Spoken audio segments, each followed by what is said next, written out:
And now, the best 60-ish seconds of your week. First this morning, I'd like to answer the most frequently asked question about the best 60-ish seconds of your week.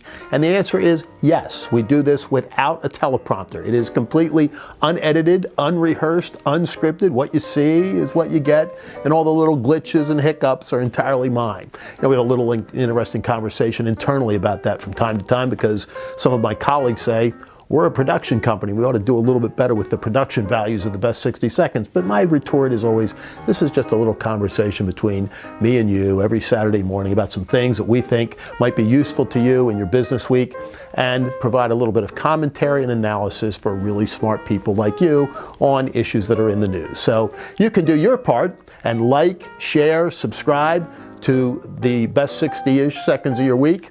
Go on YouTube or on charliegiroux.com for more and help build the audience, which is something we'd really like to do. And this week, yet another Democrat joins the crowded field of Democratic contenders for their nomination for president. Comrade Bill de Blasio, the mayor of New York City, joined the fight.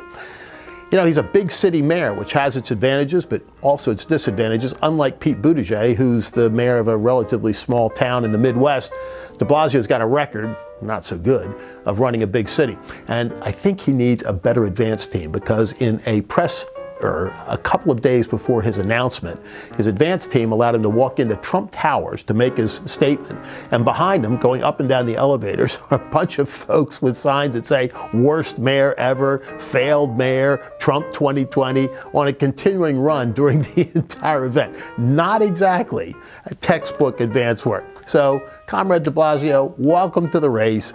You're making Joe Biden look pretty good, and he continues to lead the crowded Democratic field. And what's happening now, because it is so crowded, is every candidate is trying to carve out his or her little niche, because they've got to do that just to survive the early rounds. You see Kamala Harris saying basically, I'm not going to focus on policy anymore. I'm going to focus strictly and specifically on Donald Trump. You see John Hickenlooper interestingly say, I'm going to defend capitalism. You know, that in and of itself is a very strong statement about the current state of affairs in the Democratic Party.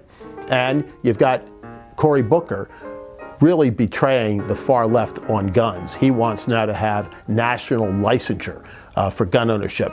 See how that plays out in the hinterlands, folks, because all of this is making Joe Biden look pretty moderate. And Joe Biden continues to lead in the polls. How long he can do that is going to be a very interesting question because there are some factors that work against him. We've talked about those. We'll talk about them a lot more in the future.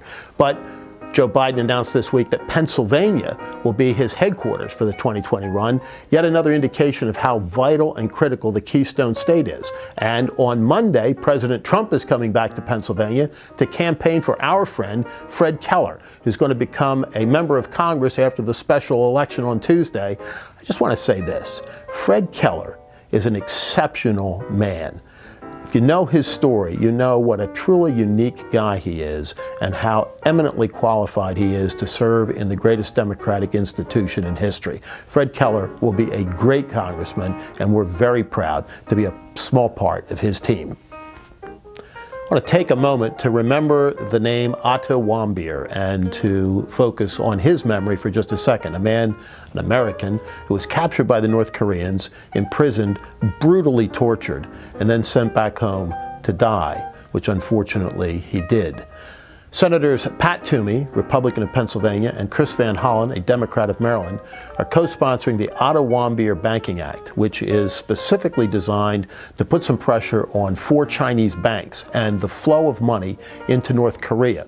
Because ultimately, if you can choke off those dollars, you can stop their nuclear program pretty quickly. The North Koreans, of course, are famous for flaunting sanctions, and they're doing it right now just as they always have, and there are some complicit actions on the part of certain banks in Asia, mainly in China, in getting dollars in there. And you see, you know, the gentry of the Communist Party there and Kim's pals tooling around in Mercedes and, you know, high-dollar vehicles because that's the way that regime works. It's gift politics.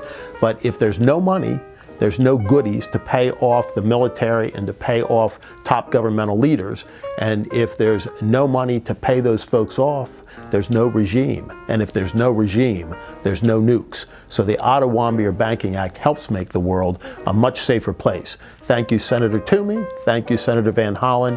Hopefully this becomes law very quickly.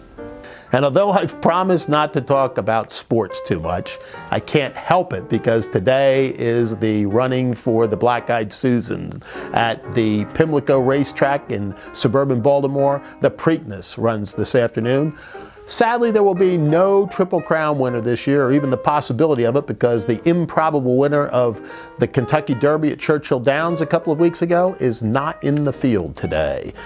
The morning line suggests the favorite is Improbable, a Bob Baffert horse. He's a 7-time winner at Pimlico.